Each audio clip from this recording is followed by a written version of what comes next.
tell us about virtual knot theory methods in classical topology, more precisely, classical links on the cylinder. Please. Okay, thank you very much. Some months and some weeks ago, I gave a talk about virtual methods in classical topology. Actually, I sketched a lot of directions where we can go. And actually, as for concrete theorems, I proved a theorem about free links. And actually, one of mottos of my talk was that if we have parity, we can do quite a lot. So now we are going step by step. And now we're going to discuss one more classical object than just free links. And today we're going to speak about classical links on the cylinder. This is my joint work with Kim Seongjeong and Kim Sera. Sera, let's start our slideshow. Okay, so virtual knot theorem methods. So why do I call these methods virtual? So what is it about? Why do I use virtual knot theory? Well, actually, because maybe more than 10 years ago, I found a notion of parity just in virtual knot theory. And actually, this notion of parity was crucial in many directions. Actually, first, I used it to prove the non-triviality of some free knots, which are a drastic simplification, were a drastic simplification of virtual knots. And then it was used in many different directions. For example, constructing a projection from virtual knots to classical knots and in many other things. So let's go further. Let's go further without slides. Okay. And now you can ask, well, okay, this is about parity, and where else can we find this parity? And do you have questions? And what is that about? So what is the parity and how can we use it? And so let's go further. Actually, parity turns out to be a very nice property. And in some sense, I would say odd crossings are very nice. They cannot just disappear unless they cancel with something similar. And actually, this means, for example, we may try to look at, for example, Reidemeister moves. Я уже не понимаю, да ну нахер. Так.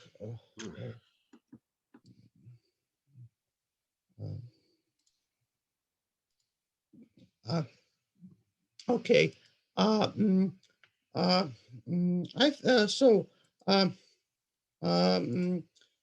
are going, actually, there is a very nice property. And actually, if we, for example, consider the Reidemeister moves, then we see, for example, the first Reidemeister move.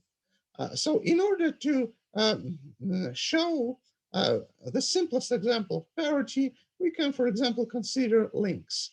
And if we have some two-component link, then we can say, okay, pure crossings are even and mixed crossings are odd. So we can have crossings between two components. And when we apply Reidemeister moves then the first Reidemeister move can be applied only to one component. And in some sense, we can say, okay, this crossing can be undone. So this crossing is even. This crossing is trivial in some sense. But if we look at crossings between two components, they cannot be just undone. They can cancel with each other. And actually, this phenomenon happens in quite a lot of other situations. And in some sense, returning to our talk, well, I gave many talks for many seminars. Returning to our talk, we can say, we can, for example, go through some, we can walk inside some modular space of high dimension, and we can um, go through some walls and write down some letters. And if this wall corresponds to a certain homology class, well, then this won't disappear just by itself. But if this wall is somehow trivial, so it corresponds to a certain cusp, or so we can detour around this wall, then it's trivial. So in some sense, I would emphasize that we have some non-trivial objects, which are in a certain sense odd objects, and they cannot disappear at once. And one instance of this parity is what we call the parity bracket. So let's go further. And actually, the parity bracket is the first instance of what we call picture-valued invariance. Actually, picture-valued invariance is an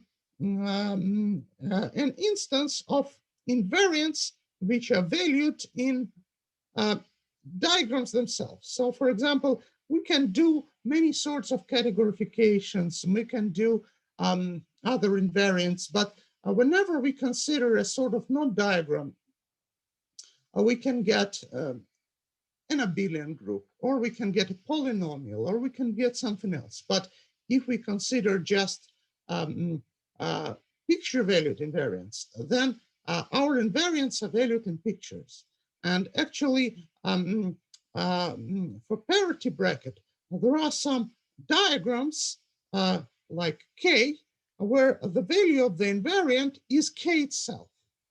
So what does it mean? It means the following. So assume we have a certain collection of diagrams, K. And actually, well, I would immediately say, give a disclaimer that my talk now is a sort of preface. So now I'm talking about the motivation of what's going to be later. And actually, the heart of today's talk is what Kim Sera is going to tell us about the main theorem and the main example. And actually, the parity bracket is a bracket of some nodes or node diagram, which is valued in node diagrams with coefficients. For example, it can happen that for some diagrams, the bracket is equal to itself. And for instance, if we have some other diagram K prime, then the bracket of K prime equals K as well. So this means that, for example, if our diagram is non-trivial and has this property that the bracket of K is equal to K, then actually this means that it reproduces itself. So namely, if we have some other K prime, then the bracket of K prime equals K, and actually this means that K prime has K inside. So for those who are not very familiar with node theory and virtual node theory and the parity bracket, we can think of that as something like free groups. So if we have a word and free group, then for such a word, we have a unique minimal representative. So this is an irreducible representative of this word, which has no possible cancellations. And actually, if we look at this word, we can see that any word representing the same element of the free group contains this word inside. And actually, the same happens in free products of cyclic groups. Okay, so let's move further. Actually, here is the definition of the parity bracket. Actually, I consider the linear combinations of frame four graphs, and frame four graphs are just usual graphs which can play the role of node diagrams. So I just consider regular four graphs, or maybe I also allow some trivial components with no crossings. And I can consider these graphs up to usual Reidemeister moves, and I can consider them only up to the second Reidemeister move. So what does it mean? This means that, if we consider abstract Reidemeister moves, so we get a sort of knot theory. Well, in fact, this is not quite a knot theory because of two things. So first of all, these diagrams need not be planar. So they may be may be drawn on whatever surface or even be considered without any surface at all. And actually, we also don't care about any structure like overcrossings, undercrossing, right numbers, and other things. So actually, we can consider this set of equivalence class, and just believe me that this set is interesting because this is a simplification of virtual knots. They were suggested first by Vladimir Turayev, who initially conjectured all virtual knots to be trivial. All free knots to be trivial. And I disproved that conjecture without knowing that they were conjectured by Turayev to be trivial. To that end, I consider the following parity bracket. Actually, here, I don't like formulas, and I would say the following. So we take a certain sum over Z2 of certain pictures. So if we have some knot K, we can consider, okay, we do some smoothings, whatever it means. So these are some simplifications. Actually, this bracket will not appear in the main part of the talk given by Sera. And actually, we take some simplifications of the diagram K. So we take a diagram and we take some simplifications. And it turns out that if the initial diagram K undergoes, well, three relations, three moves, Reidemeister 1 move, Reidemeister 2 move, and Reidemeister 3 move, then this sum, well, it behaves nicely in the sense that it undergoes some equivalence modular Reidemeister 2 move only. So actually, we have a Z2 linear combinations of those equivalence classes of Reidemeister 2 moves. Also, I should mention that in this linear combination, I just take care only about diagrams which have one component. So what does it mean? Actually, here I put some word even, which means that I'm trying to undo even crossing. So in some sense, I want my diagram to be as odd as possible. I want to undo everything which can be trivial. And I'm trying to undo that. So assume our diagram is completely odd. So no crossing is even. What does it mean? It means that we have nothing to undo. So there will be only one state, which is K itself. So if our diagram is completely odd, then the bracket of K is K itself and nothing more. And okay, and also we can ask whether K is irreducible in the sense, well, it can happen somehow that two odd crossings cancel with each other by the second Reidemeister move. So if we forbid it, so if there is no such crossing, then the diagram of K is minimal under the second Reidemeister move. So we have bracket of K equals K. Sarah, do we have this on the next slide? A bracket of K equals K. Okay. So let's go back. So this means that the bracket of K equals K. And now assume we have K prime, which is equivalent to K. If they're equivalent, then their brackets are equal. And this means that if we take whatever K prime we want, then the bracket of K prime equals K. But by construction, this is a certain sum of simplifications. So this means that K itself is a certain simplification of K prime. So this means that K lives inside K prime. And actually, this means that K is not just simplest or smallest. And This means that K lives inside. So if we have a certain picture of a cat, unfortunately, I'm not sharing my screen now, but if we have I think you remember it from our previous talk, if we have a picture, this means that any picture of the same knot will contain this knot inside. And this works perfectly for virtual knots. And we want to see it inside some other knots. So let's go further. Why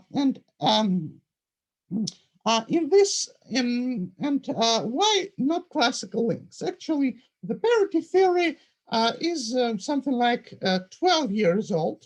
So it's just a teenager. But why isn't it yet classical? Why don't we have anything for classical knots or links? Actually, it turns out that if we consider just classical knots, then this parity turns out to be trivial. This is proved in our monograph with Igor Nikonov and Denis Lyutka, parity and patterns in low-dimension topology. And actually, we proved only negative things about classical knots. But what about positive things? Well, and actually, now I want to say one very important thing, that parity appears everywhere when we have some non-trivial Z2 homology set up. Okay, non-trivial Z2 homology. For example, we can consider knots in the thickened cylinder like that. So maybe the cylinder is the simplest you can imagine, which has non-trivial Z2 homology. And actually, the motto for today's talk will be, if we have something in Z2, then we will get whatever else. What does it mean, whatever else? Well, we can return to classical links, for example. And if we have, say, two-component links, then we can look at those crossings and we can say, okay, we have a two-component link and assume the right number is, say, 5. No, not right number, but the linking number is 5. So this will mean that we will have at least 10 crossings, because otherwise it would not suffice for the right number to be 5. So, and actually we can say, okay, crossings between two components of classical links, well, they can cancel if they have something like opposite right. So in some sense, we can say, okay, so we have a certain count of numbers. So we can count the number of something called local right numbers, and they can get canceled. So we get an integer valued invariance. So these are not very good news, but these are non-trivial news. And actually, people know quite a lot about getting integer valued invariance, so invariance valued in a billion groups. Well, in Chinese, I would say yifeng wei er. And in Korean, I would say il sok ijo. And actually, I mean that whenever we have something small, then it will turn to be, it will appear as a source of many non-trivial objects.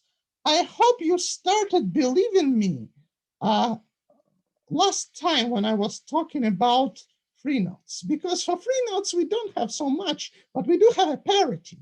And this means that we can create many other objects. So let's go on.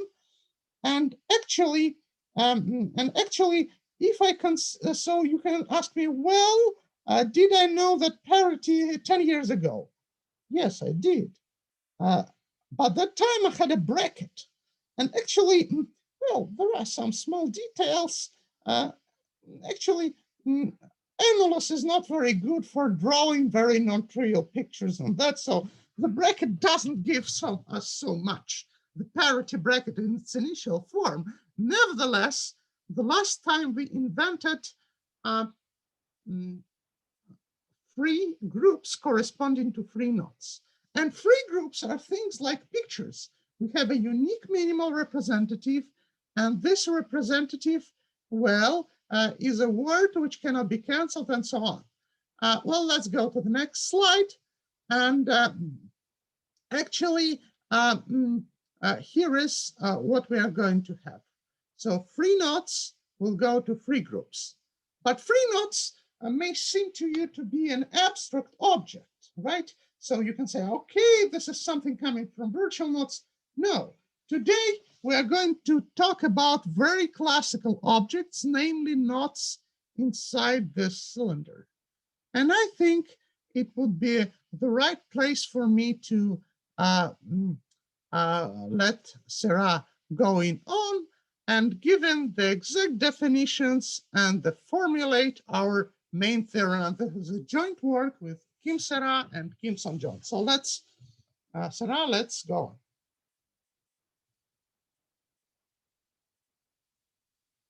Well, okay, well, maybe I can say some words. So actually, just some features of what we get here, just a couple of features that whenever we see some non-trivial Z2 homology, even Z2 homology works. So one gets parity and we get, and then just looking at this parity more careful, we can get not just Z2, and not just an abelian group. And we can get a very non-trivial group.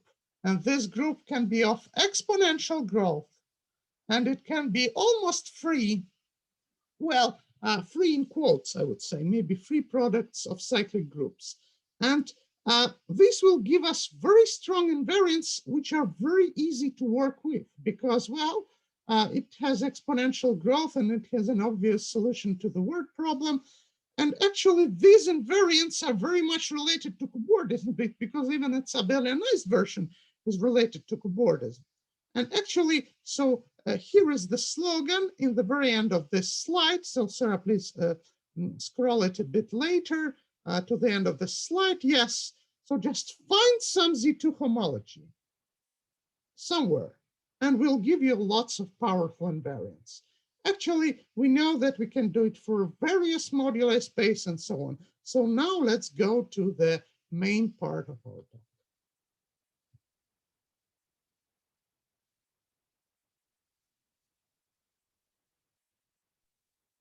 Okay, then I will I will talk about the main theorem about our papers.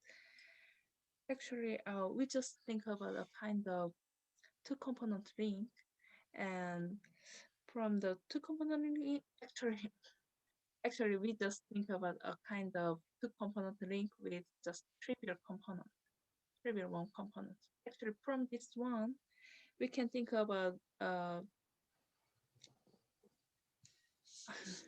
complement space for one trivial component. For example, we can see this diagram like that. Actually, in this diagram, this component is just a trivial one. So from this diagram, we can think about a kind of the complement space for this trivial knot. Actually, it is just same as like this. This is just a trivial component like that. Then from here, actually we can get a kind of knot diagram in the solid torus because this knot is just a trivial, then the complement space of this one is just a kind of solid torus. Then from here we can get a diagram in the solid torus, and we also think about a kind of projection like this. Actually, the core for this cylinder is related to this component, and actually this diagram can be drawn like that.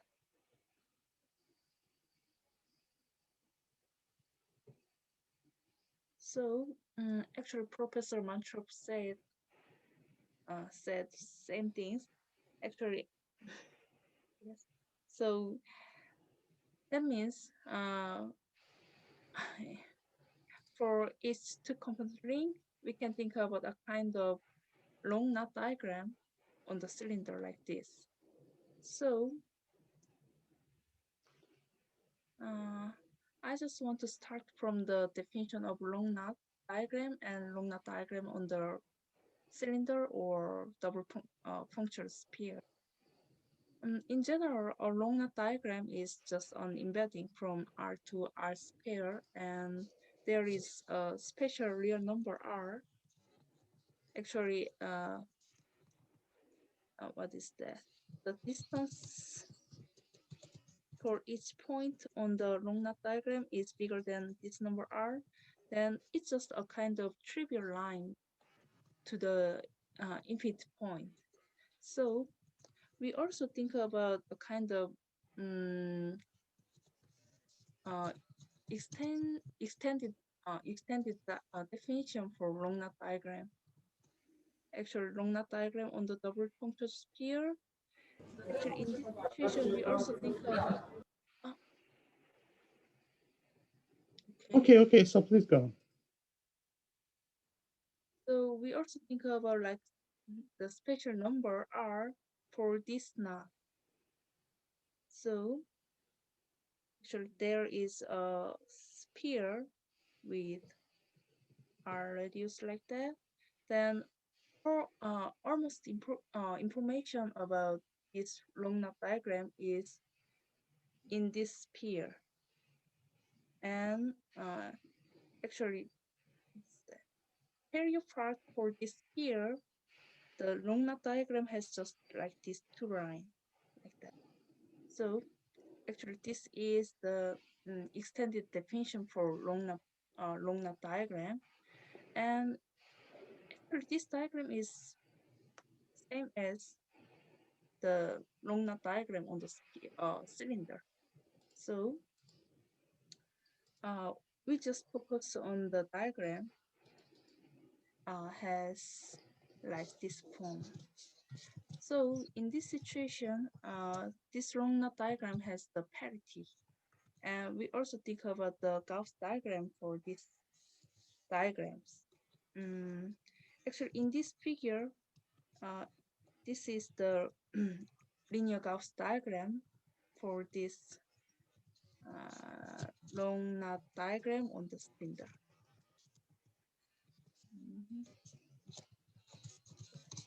So actually, you can see that there are just two odd, where is that? There is two odd chord like this and three even chord from this diagram.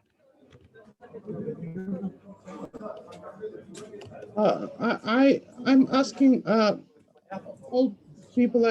Well, I'm asking to mute your microphone. Unless you have any questions. Okay. Okay, let's go on. Okay.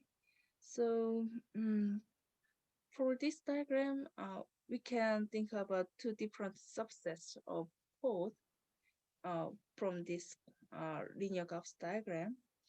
So actually one is just for odd chord and the other is just for even chord in this Gauss diagram. So using this parity, we can divide divide the set of chord of the set of odd chords can be divided into two different types. Actually, this definition is motivation for this definition is came from the Professor Manturov's preprint paper, actually pre-nuts and pre-groups. For each odd code, we can say this odd code is of the first type. Actually, this is if the number of even code which is intersected with C is odd, and another type is if the odd code D and the number of even code which is intersected with D is odd. then we just say uh, this odd code D is of the second type. Mm. And we also think about the position for endpoints of the code in this the linear Gauss diagram. Actually, if the number of endpoints contained in itself along the orientation of K is odd, then we just say this endpoint is in odd position. Otherwise, the endpoint is called to be in even position. Then by using this definition, we can give some letters to endpoints of codes or in the linear Gauss diagram. The first, if what's the, actually for an odd code, actually we can think about an endpoint. It is related to the over odd crossing for K, and it is in even position, then we just give the letter B. And if it is related to over odd crossing 2, but it is in odd position, then we give just the letter B, B to the -1. And if it is related to the under odd crossing and it is in even position, then we just give the letter C for this endpoint. Actually, the under odd crossing and it is in odd position like that, then the endpoints can be said to be get the letter C to the -1 like that. Yes, and as for other points, you mean even points. So those That's which are right. even are called A. Right, yes. We just say the letter for these endpoints is just A. Yes. Okay. We also give another letters for for the type. Actually, the the odd code has two different types: the first type and the second type. So using these types, we can give another notation for some endpoints of the odd code in the second type. Actually, B and C can be changed to B prime and C prime. So in this example,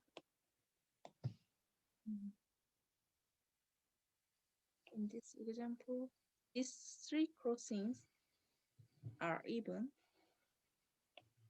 This three crossing has the parity, even parity, and these two crossing has the odd parity.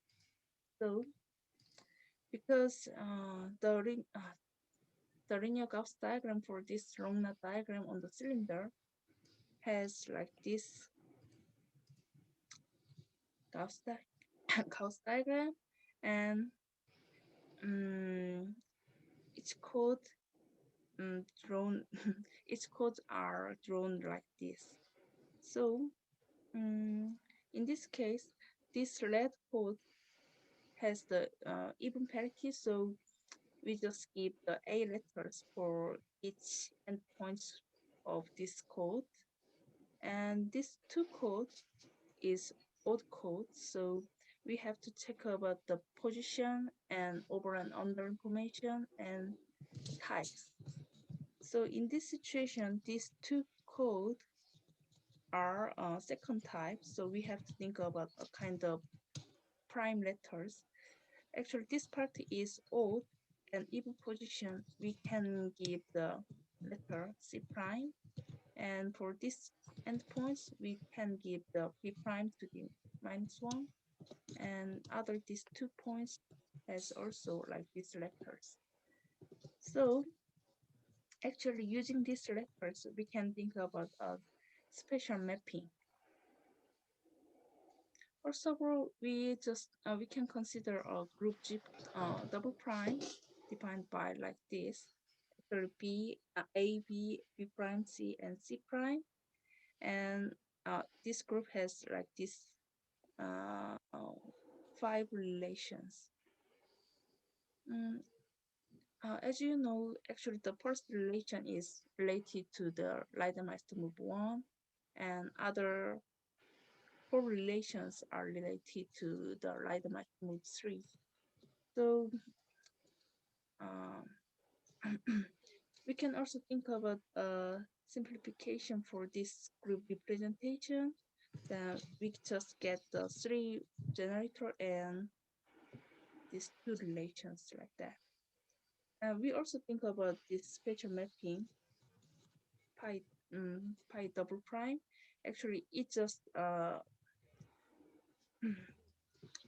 this map is from the set of long knot diagrams on the cylinder to the group G double prime. Actually, it is very easy to think about this map because for each long knot diagram K on the cylinder, we can get the word. By using the letters for these endpoints. So in this diagram, actually we can get the word is A, B prime, B prime to the inverse, A, and B prime to the minus one, and B prime. So we can think about this word for the image of this mapping.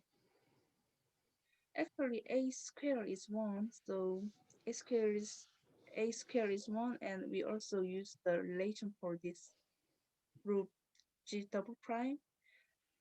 Actually, we get this word, and yeah. This mapping can be an invariant for long knot diagram on the cylinder because already I said this relation is can be related to the Leiden-Meister move 1. So um, by using this relation, the word for what is that? The the the the difference between two different long knot diagram K and K prime. Uh, uh, okay, I just said about the proof for this theorem, but I just want to say one more time. Okay, actually, this mapping can be an invariant for long knot diagram K on the cylinder.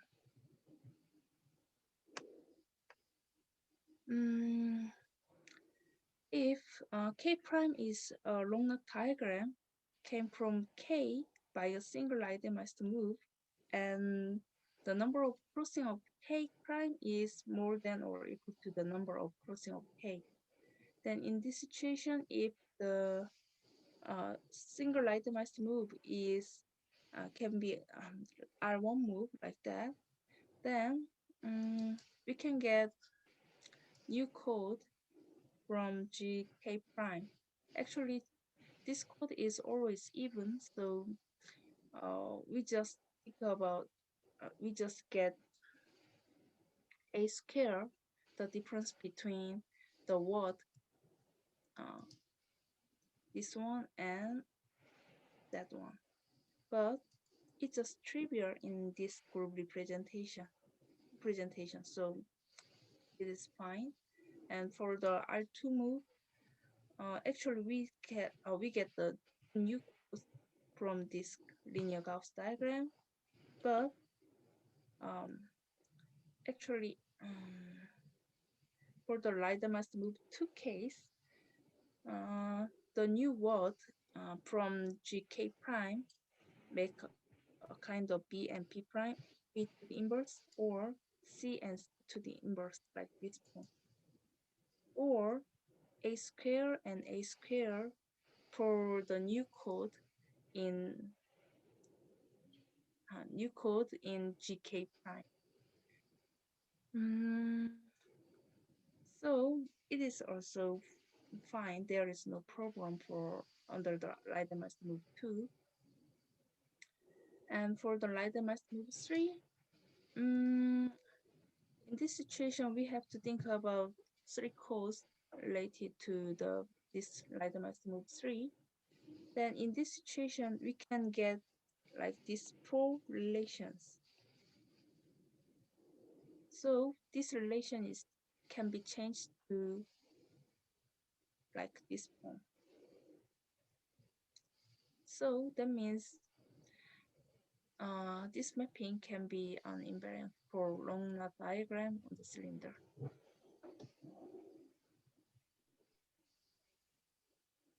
Okay, then that's the end of my part. So could you say Oh, about yes.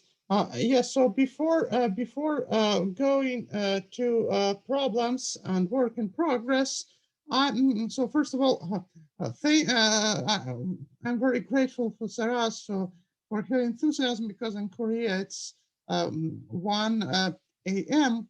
and today is Tuesday in Korea already. And I want to comment on this invariant. In fact, it's not quite difficult to transform the group you have seen. Sarah, can you show this group once again? The presentation of your group. Actually, this group can be rewritten to get it's more or less, it can be rewritten to have many epimorphisms on 2 free groups. So this, though it's written in this maybe not very attractive form, there are various simplifications which give us quite a lot. So it's at least more complicated as the group we had maybe a couple of several weeks ago, when I was talking about my group for cobordisms and my groups for free nodes. Okay, so also what I would like to say is that actually in that theory we used several types, sorts, and I can even say species or maybe colors, though those words did not appear in this talk. Actually, you can say, okay, these chords are odd chords are B, and those odd chords are C, and this is B prime or C prime or B to the -1. And actually, this means that we have lots of different species. So we have lots of types of chords, and B can be canceled only with B to the -1. And C can be canceled only with C to the -1.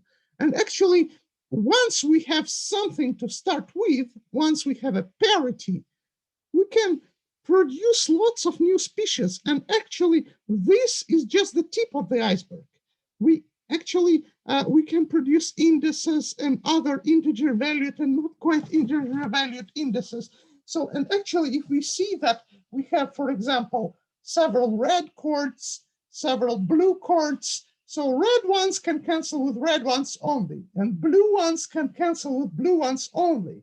And if we see that there is 1 red one, 1 blue one, and 1 green one, well, they have nothing to cancel, and we have lots of minimalities. And actually, this has a non-commutative structure. So this was my comment on the work of Sera. And actually, there are many other examples we are now calculating, and this paper will soon appear on the archive. Seongjeong, maybe you can give some comments before I pass to unsolved problems and other things. So Seongjeong is our co-author, and he's working in some other directions. So please say several words.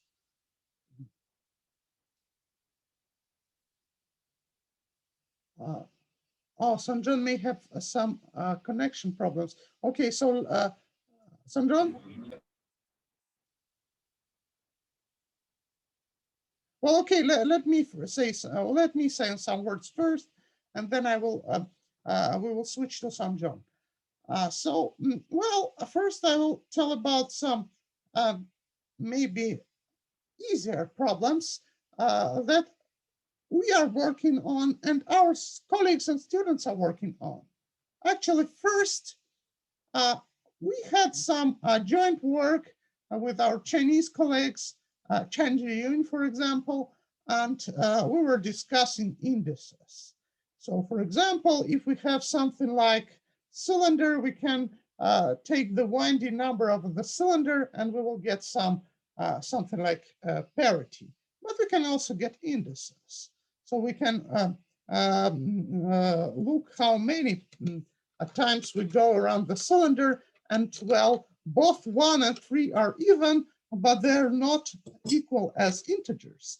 But recently I understood that indices exist in a certain form for free knots. So for free knots, we can have not only parity. On the other hand, having indices is much more fun than having just parity. So actually, this allows us to enhance these invariants just drastically. We can not only say B or B prime, we can say B10 or something like that, B11, B45. This is not yet done, but this is quite easy, and students may enjoy this work if they come to us. Actually, one more thing which is not too hard and which students can start tackling is as follows. Well, Sarah, can you show a bit of one of your initial slides when we had a sphere with lemon type sphere. So we had a sphere with 2 ends, right? So let's look at that picture. Actually, in some sense, we can have some hidden crossings. So let me tell you what I mean. So for that, I will need one of those initial slides by Kim Sera. Actually, when we, we'll just scroll to the beginning. Okay, so maybe then so if you don't scroll, I can, okay, well, just imagine that you have a cylinder. Imagine that you have a cylinder and you are interested in the situation when you have 2 crossings on the same ray, back, scroll back, on the same ray from the core line of the cylinder. Yes, this one, yes, this lemon from A to B, okay? So we can consider the line from A to B, and you see we have these classical crossings, and they're classical in the sense that we can project from this core line and get one crossing or another crossing or the third crossing. But you see, here we have some dashed line on the dashed line hidden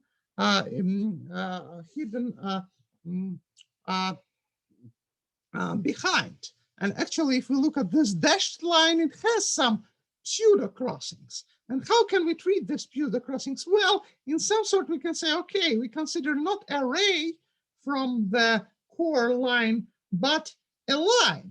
So in some sense, we can consider crossings which have not the same angle, but which can have opposite angles in the sense that they have angles alpha and p plus alpha. So, well, if we count the angle by integrating, so usually we're considering only crossings which differ, where angles differ by 2 pi.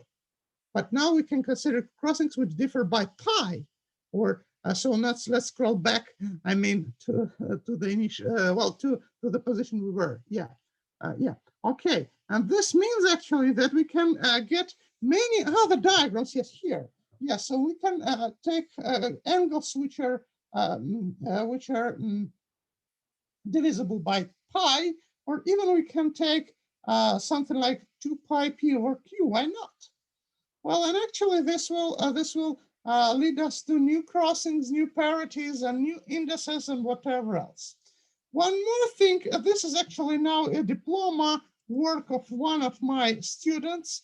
Well, I will not mention the student explicitly, but actually there are many other brackets, many invariants, many parities. For example, Cooper Burke, Murakami Otsuki Yamada, and others. What do I mean by brackets? I mean some invariants which are valued in pictures and which manifest the principle the bracket of k equals k. The parity bracket is not the unique thing. And actually, there are many other invariants of such sort.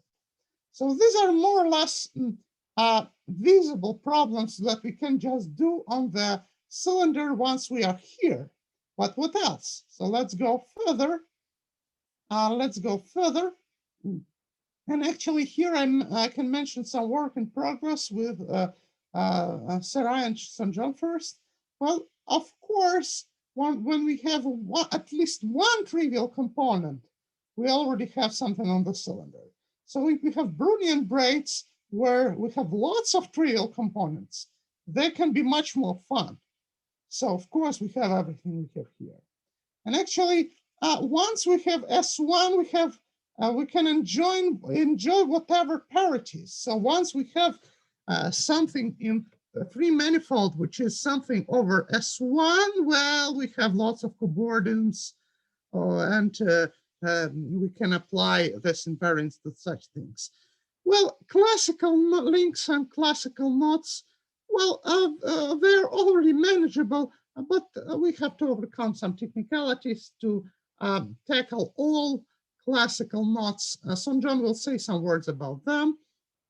Actually, here I'm also mention free manifold invariants because, well, usually when we want to use, say, Kirby calculus, we just draw some component and one component can swallow the other.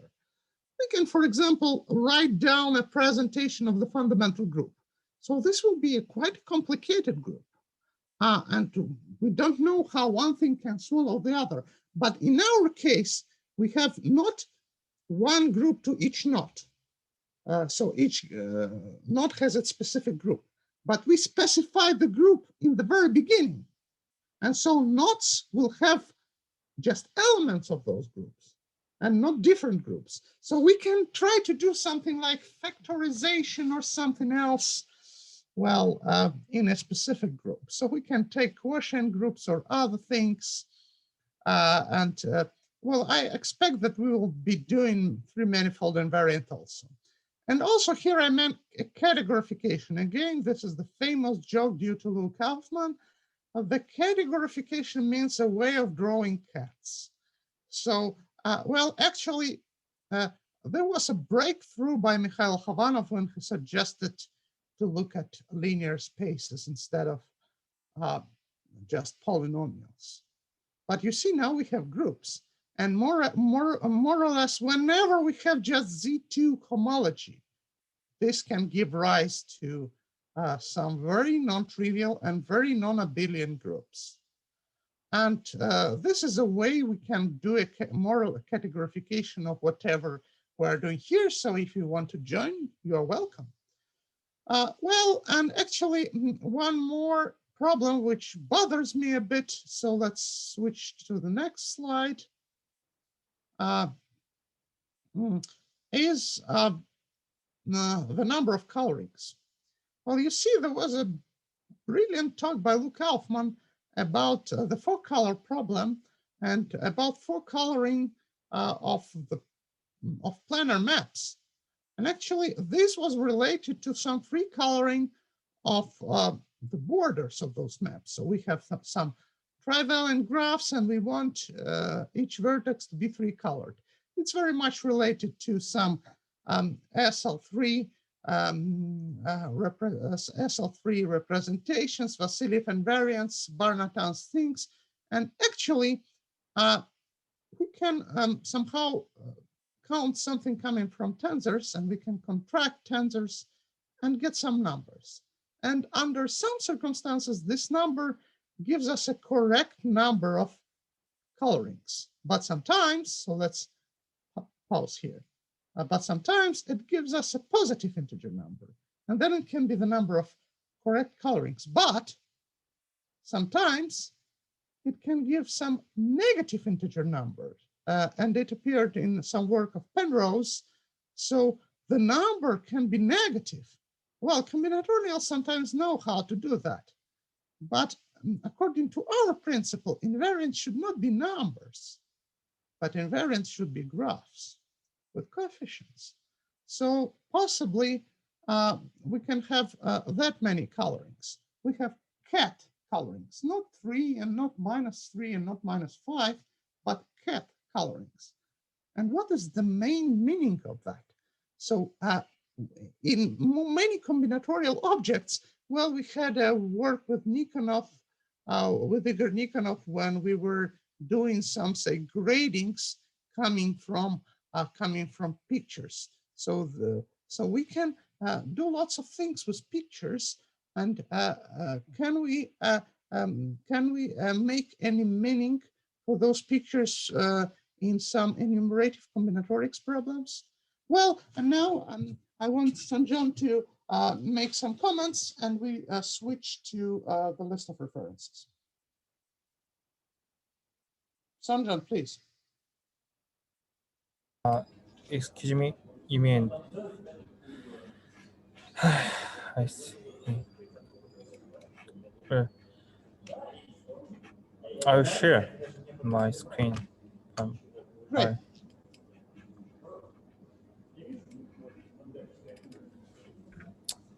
Well, I'm sorry, I cannot turn on my camera because of the internet issue. And well, I have such comments. I have especially for these parts, classical links and classical knots. Actually, the main theorem, which is asserted today, is for knots on a cylinder like this. And then this can be obtained from the link,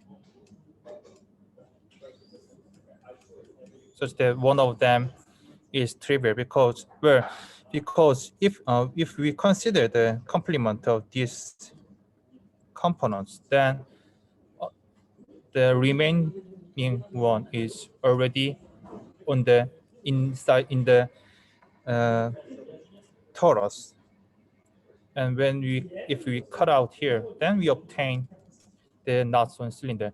But we have another way to study classical links like this. Roughly speaking,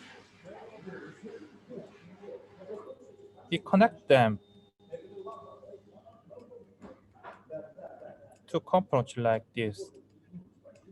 Then apparently we obtain a band with some triple points or some singular points. Moreover, those triple points and singular points are appeared when we have not only when we have crossings, but also in another positions. Then it gives some more information for classical crossings, and by using those information from triple points, we can we can distinguish odd crossings more, and we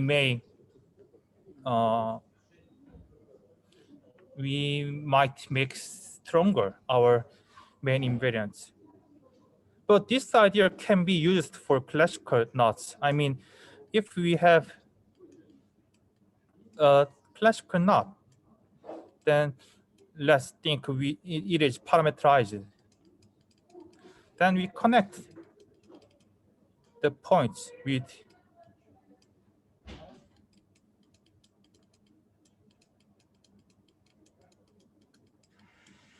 the point which is earlier half times than alpha. Then apparently we obtain the Möbius band. For example, I draw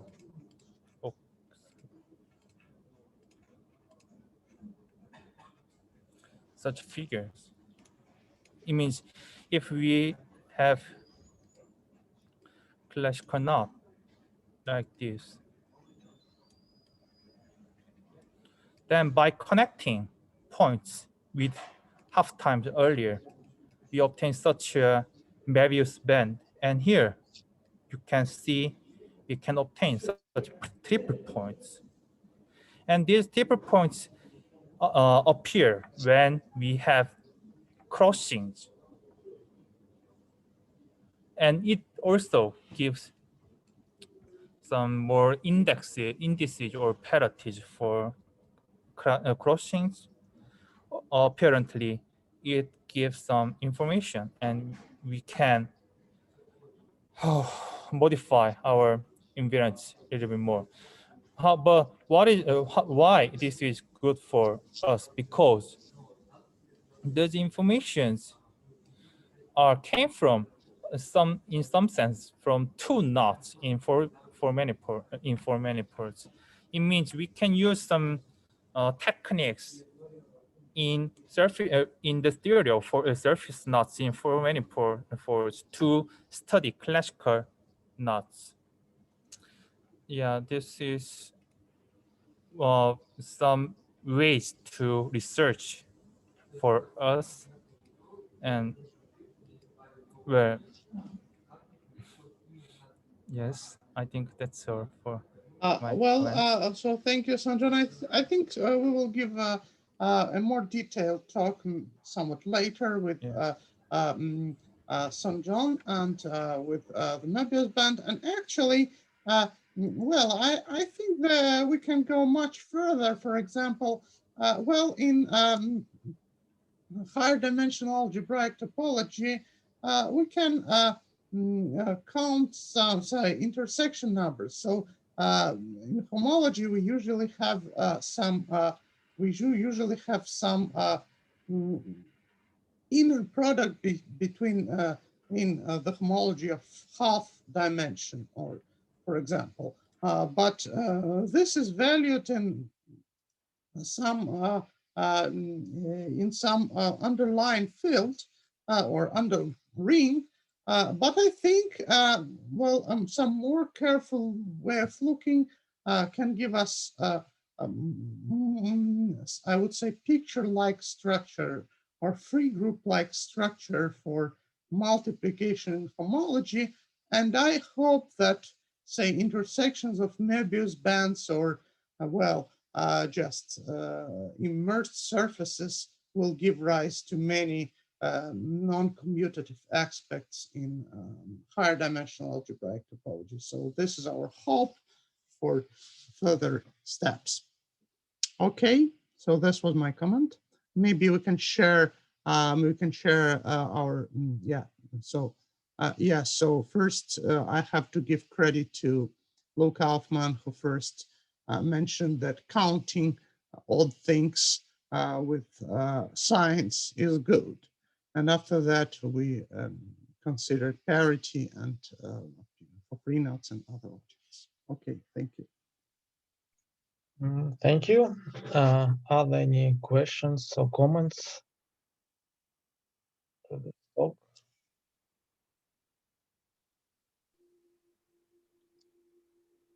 So, no, thank you very much. And please share the videos and slides of this lecture. Yeah, we will share the slides and maybe we upgrade it a little bit. Thank you. are there any other comments or questions?